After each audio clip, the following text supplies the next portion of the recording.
I just saw Star Wars Episode VII, The Force Awakens today. I, like many, am a Star Wars fan, and I was very much looking forward to this.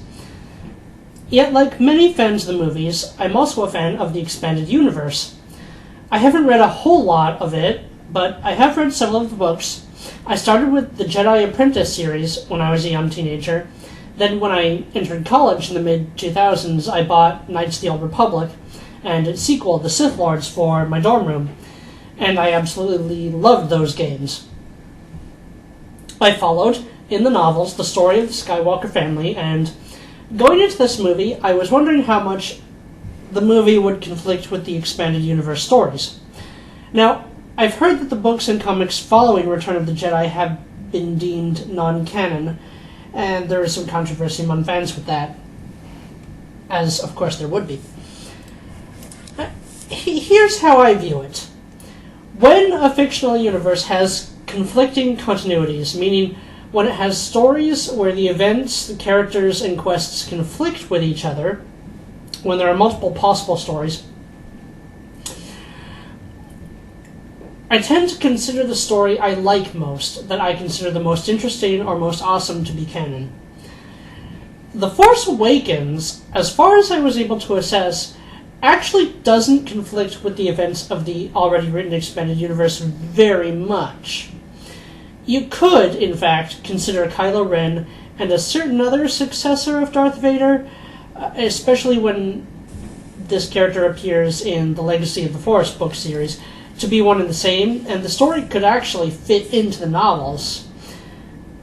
And the rest of the Force Awakens story would be another installment that takes place later in Han Solo and Luke and Leia's lives. I enjoy this movie.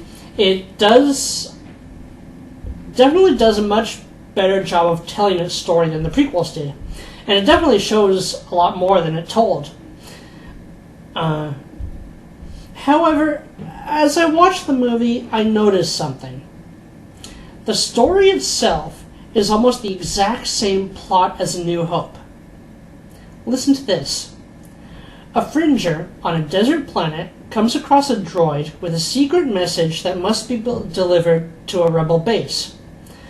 Rey, in the place of Luke Skywalker, escapes the planet with the help of friends and meets up with the rebels, who must plan an attack on a super weapon that can destroy a planet or, in this new movie, an entire star system at once. At the same time, the main villain, who is an enforcer to an even larger scale villain, is hunting for the message and the rebels himself, and he manages to kill one of them even though the rebels are ultimately victorious, this time. It's A New Hope all over again, just with different names and slightly different situations.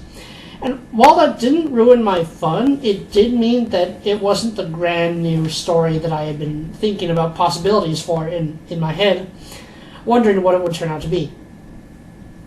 It was largely a recycled storyline, and it didn't feel it took any new risks or invented any new ideas that the movies before had. Nevertheless, I did like the new characters. I liked Rey. I liked Finn. I liked Poe. I thought BB-8 was cute. I liked Han Solo and Kylo Ren. I thought their stories were quite tragic, despite not ever learning much about what took place. At least not yet. I like that Anakin's lightsaber made a reappearance, and I very much like the idea of Luke journeying to some of the original Jedi temples. When this movie ended, I too wanted the next episode to start right away, so clearly this movie did a lot of things right. I'll most likely be talking about this movie again and doing another video, but for now what I can say is it was good, it was fun, but it wasn't quite the new thrill I thought it'd be.